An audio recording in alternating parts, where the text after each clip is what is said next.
And one day when you begin to take this limit off of God, and that's back to what Dad and I were talking about earlier at the part of the program, when we really begin to believe that God is able. Oh, I've got battles, man. I've got battles just like, my battles are bigger than anybody else's. I don't care what anybody says. Mine are bigger than anybody else's in the whole world. Now, you can think yours are bigger if you want to. Yeah. I mean, I've got things that I'm believing for in the ministry. I'm believing that God is absolutely able to help us get this ministry out of debt. I believe God is able to help us keep these stations on the air. I'm pushing. Oh, I'm pushing because there's times that I don't believe God is able to do it.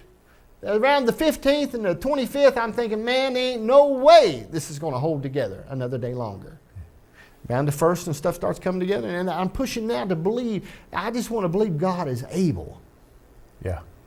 And when I really believe God is able to touch people's hearts, and I believe that God is able to cause people to want to give and be part of the work, when I believe God is able to reveal the heart of this work, when I begin to believe that God will speak to kings that will stand behind the work, and that we could keep the work on the air and do what God has called us to do, I want to really believe that God is able to speak to them. Yeah.